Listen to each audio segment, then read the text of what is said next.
My name is Julia, and I never imagined my life would turn out like this. I grew up in a pretty normal family, well, normal for us anyway. My dad was always busy with his window frame business, and my mom took care of the house. We weren't rich, but we were comfortable. Dad rarely talked about work at home. He'd come in late, give Mom a quick kiss, and ask me how school was. That was about it. I didn't mind though. I was happy in my own little world. I remember the day everything changed. I was 22, fresh out of college and trying to figure out what to do with my life. I overheard Dad on the phone, his voice tense. "No, absolutely not. I won't let you take over my company. I've worked too hard for this," he said. I shouldn't have eavesdropped, but I couldn't help it. My stomach twisted as I listened. Dad's company was in trouble? Why hadn't he said anything? That night at dinner, I watched him closely. He seemed normal, joking with Mom about her overcooked pot roast. But I saw the worry lines around his eyes, the way his smile didn't quite reach them. I had to do something. But what? I didn't know the first thing about business. Still, I couldn't just sit back and watch my family's livelihood get destroyed. The next day, I did some digging.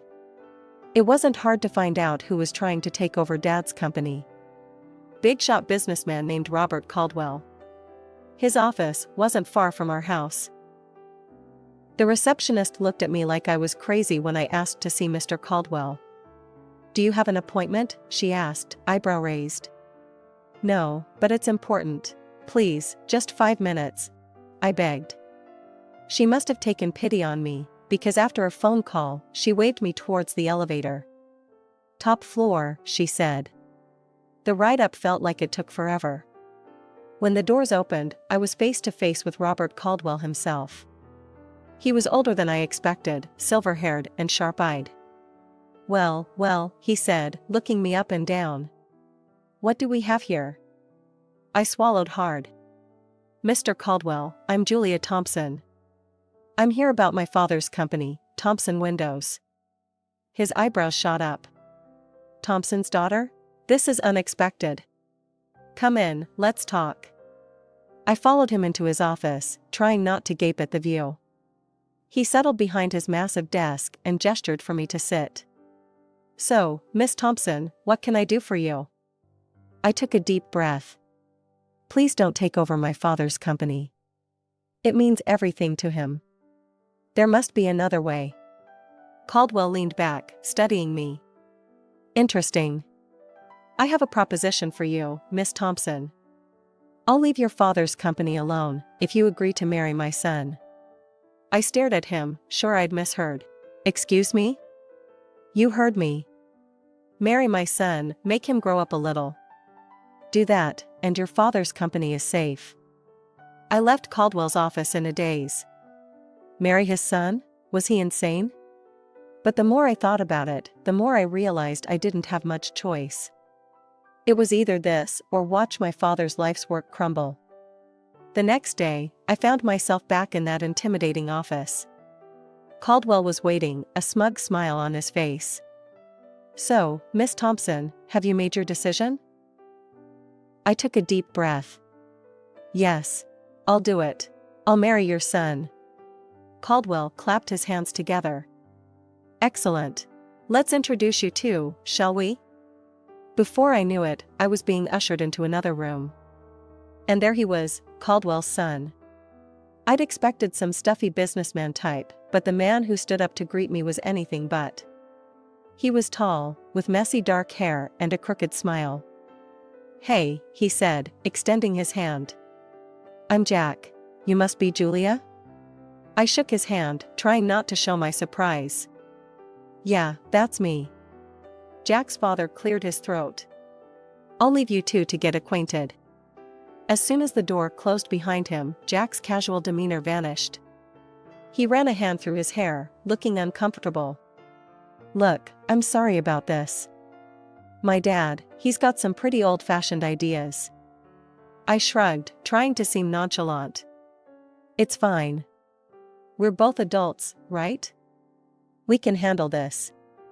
Jack laughed, but it sounded forced. Yeah, sure. Just a casual arranged marriage.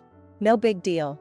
We spent the next hour talking, and I hate to admit it, but Jack was kind of interesting.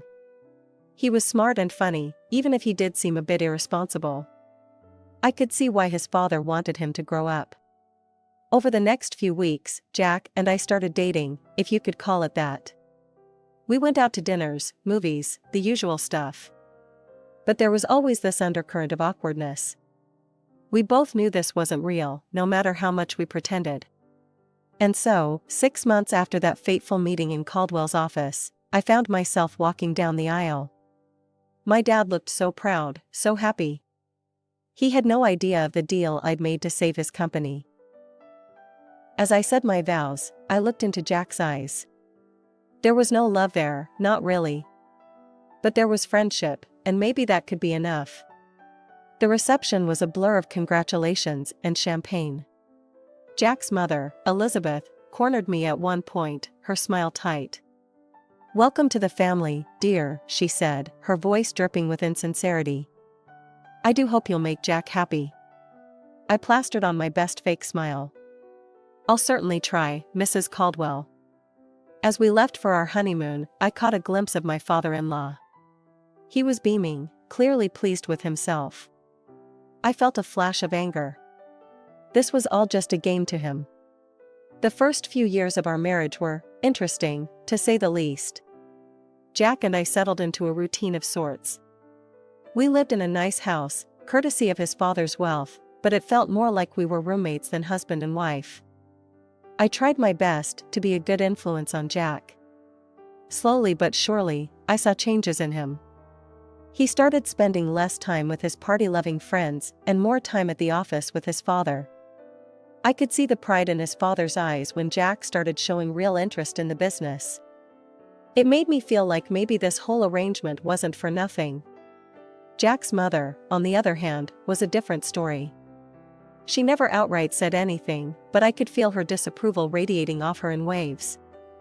The way she'd purse her lips when I spoke, or the backhanded compliments she'd give. "Oh, Julia, that dress is interesting.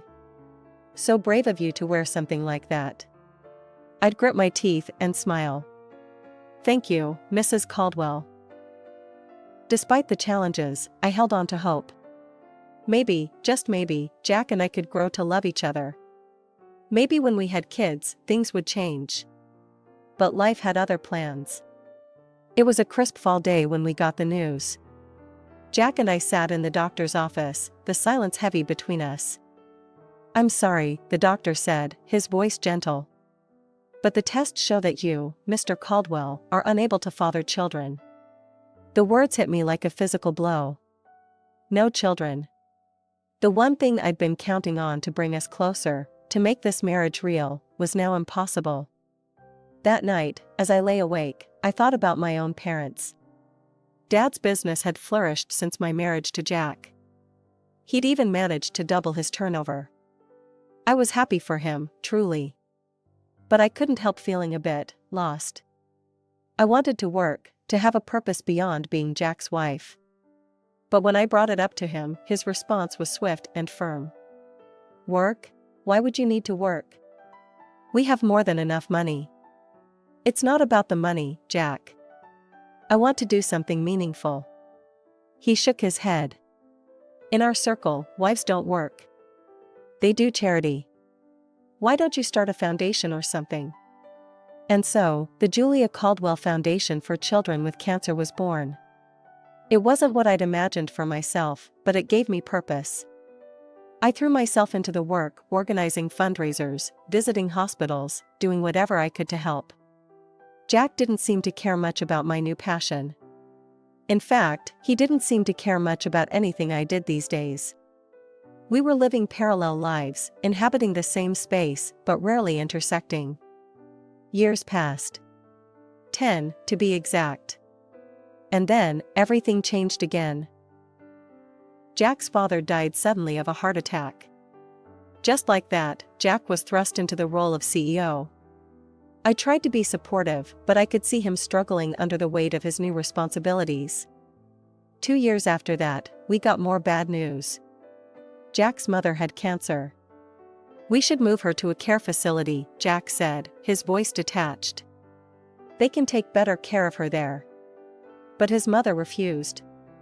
I will die in my own home, she declared, her chin lifted defiantly. And so, drawing on my years of experience with the Cancer Foundation, I took charge of her care. I hired nurses, coordinated treatments, and spent hours by her bedside. To my surprise, Elizabeth's attitude towards me began to soften. One day, as I was adjusting her pillows, she caught my hand. "You're a good woman, Julia," she said softly. "I'm sorry I didn't see it sooner." I felt tears prick my eyes. "Thank you, Mrs. Caldwell." 5 years passed since Jack took over his father's company. I wish I could say things improved, but the truth was far from it. Jack's behavior became increasingly erratic. He was drinking more, coming home at odd hours, and snapping at me for the smallest things. One day, I received a call from Jack's assistant. "Mrs. Caldwell, I'm sorry to bother you, but Mr. Caldwell hasn't been to the office in days. Is everything all right?" When he finally stumbled home that night, reeking of alcohol, I confronted him. "Jack, what's happening?" "Your assistant called." "You haven't been to work?" He laughed bitterly. "Work? What's the point? The company's going under anyway. Dear old Dad left me a sinking ship, and I couldn't keep it afloat." I couldn't believe what I was hearing. All those years of hard work, gone? And Jack seemed almost relieved? Desperate to salvage something, I reached out to my father. Despite being semi-retired, he agreed to help. He offered Jack a position as his deputy, hoping to mentor him back to success. But Jack's heart wasn't in it. He showed up late, left early, and generally did the bare minimum. I watched helplessly as my father's sales figures began to drop. I knew I had to have a serious talk with Jack. One night, after he'd had a few drinks, as usual, I approached him. "Jack, we need to talk about work. You're barely showing up. My father's company is suffering because of you." Jack's face contorted with anger. "Oh, so now it's my fault? I never wanted this, Jules. Any of it. What are you talking about?" He laughed, a harsh, ugly sound. "This life. This marriage. I'm just waiting for Mom to kick the bucket so I can sell her house and get out of here." I stared at him, horrified. "How can you say that? Your mother is dying, and all you care about is her money? Don't act all high and mighty," he spat. "We both know this marriage is a sham. You're just as eager to get out as I am." Disgusted, I turned to leave the room. As I opened the door, I came face to face with Jack's mother. The look on her face told me she'd heard everything. For a moment, we just stared at each other. Then, silently, she reached out and squeezed my hand. In that gesture, I felt her gratitude, her understanding, and her sorrow. The day I got the call about my parents' plane crash, my world shattered. Mom and Dad, gone in an instant. Their small plane to Hawaii, meant to be a second honeymoon, became their final journey. I needed support, someone to lean on. But Jack? He was nowhere to be found. My own husband couldn't even be bothered to show up to the funeral. As I stood there, watching my parents' caskets lowered into the ground, I felt more alone than ever.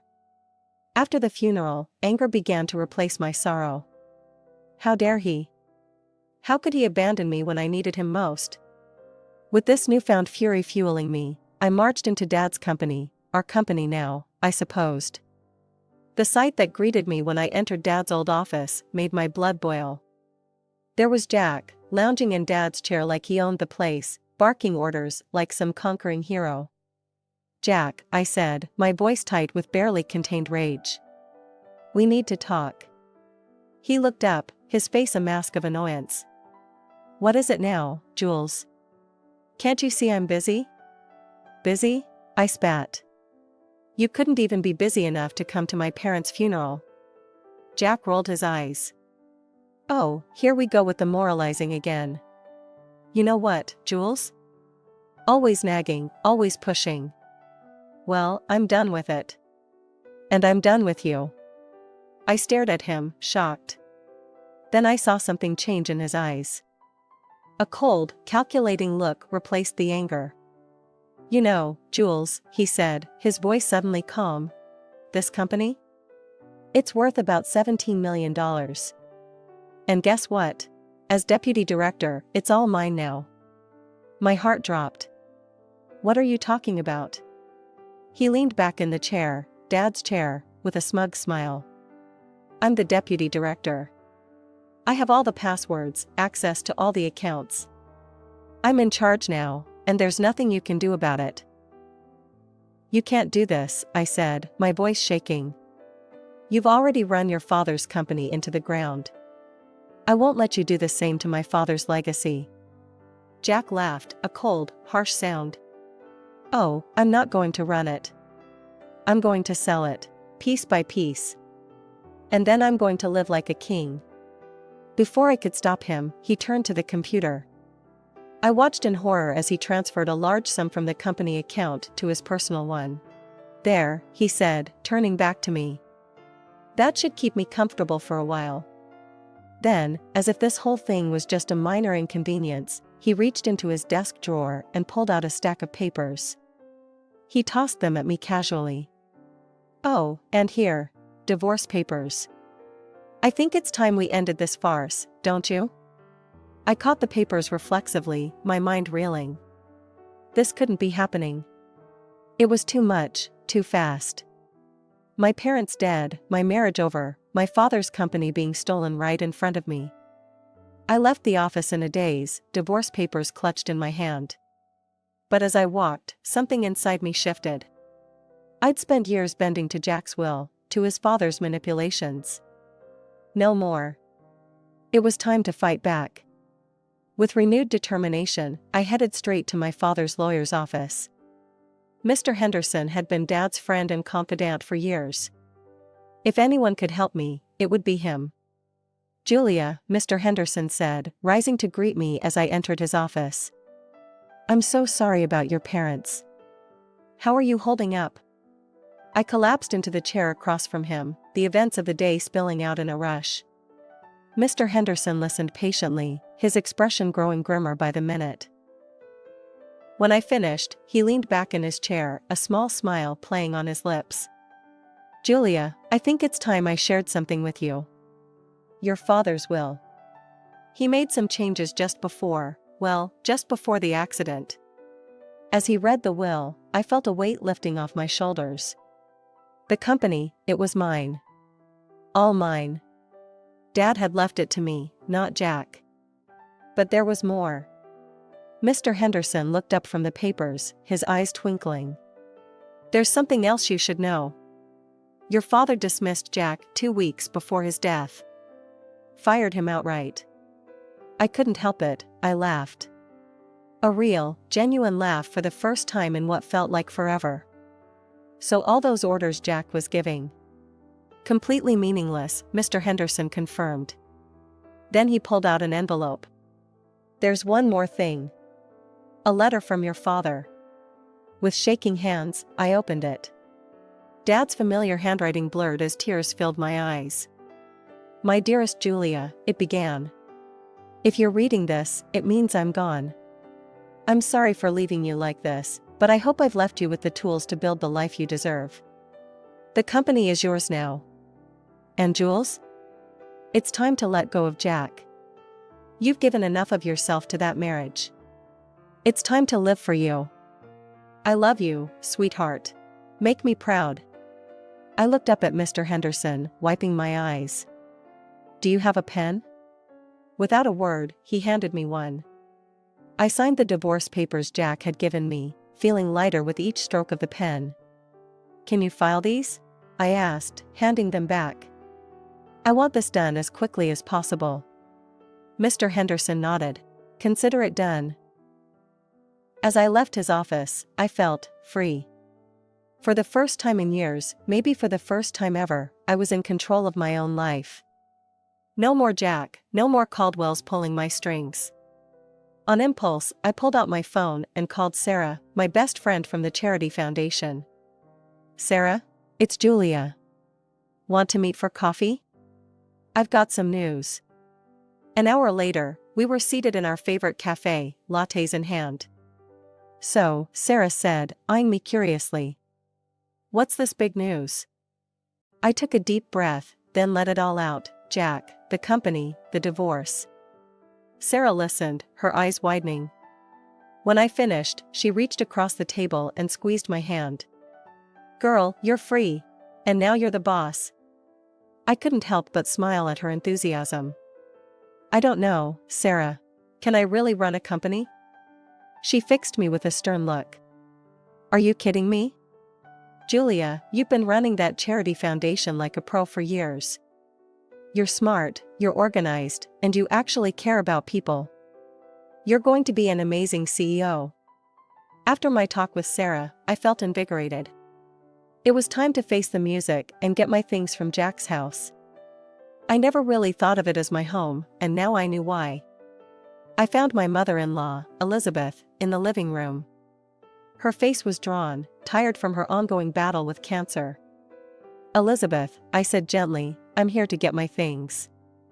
Jack and I, we're getting divorced. To my surprise, her eyes filled with tears. Julia, I know I haven't always been kind to you. But you've been so good to me. Would you consider taking me with you? I was stunned. You want to come with me? Before she could answer, the front door slammed open. Jack stormed in, his face red with fury. You, he shouted, pointing at me. What the hell did you do? The company accounts are blocked. I can't access the money. I straightened my spine, looking him dead in the eye. That money isn't yours, Jack. It never was. Oh, and by the way, my father fired you 2 weeks ago. You have no claim to the company. I've already instructed security not to let you in the building. Jack's mouth opened and closed like a fish out of water. Then his gaze shifted, noticing his mother packing a suitcase. Mom? What are you doing? Elizabeth looked at her son, her expression a mix of sadness and determination. I'm going with Julia. I'm sorry, Jack, but you've proven to be unreliable. Jack's face turned an even deeper shade of red. Unreliable? Me? This is all your fault. You raised me to be this way. You and your coddling and your expectations. He turned to me, his voice dripping with venom. Fine. Get out. Both of you. I don't need either of you. I felt a wave of pity for him. This angry, bitter man was a far cry from the charming, if irresponsible, guy I'd married. But I couldn't let that sway me. Not anymore. Come on, Elizabeth, I said softly. Let's get your things. As we packed, Jack continued to rant and rave, hurling insults and blame. But we tuned him out, focusing on the task at hand. The drive to my parents' house was quiet. Elizabeth dozed in the passenger seat, the stress of the day taking its toll. As we pulled up to the house, a lump formed in my throat. It felt strange coming here without Mom and Dad. We're here, I said softly, gently waking Elizabeth. I helped her inside, leading her to my parents' room. It felt right, somehow, to give her the space. Are you sure? Elizabeth asked, her eyes wide as she took in the room. I nodded, swallowing past the lump in my throat. Yes. I think they would have wanted it this way. As I helped Elizabeth settle in, I felt a strange mix of emotions. Grief for my parents, relief at being free from Jack, uncertainty about the future. But underneath it all, there was a glimmer of hope. Taking over Dad's company was like diving into the deep end of a pool without knowing how to swim. Those first few months were a whirlwind of meetings, financial reports, and sleepless nights. But I was determined to make it work. I hired Tom, a brilliant business consultant, as my right-hand man. He patiently guided me through the intricacies of running a multi-million-dollar company. You've got good instincts, Julia, he'd say. Trust them. Slowly but surely, I found my footing. 6 months in, I wasn't just treading water, I was swimming laps. The company's performance began to improve, and I felt a surge of pride knowing Dad would have been pleased. Through it all, I never neglected the Cancer Foundation. If anything, my work there became even more important to me. It was a link to my past and a beacon for my future. Elizabeth's condition worsened over time. I threw myself into her care, determined to make her final days as comfortable as possible. We grew close during those 2 years, healing old wounds and forming a bond one never thought possible.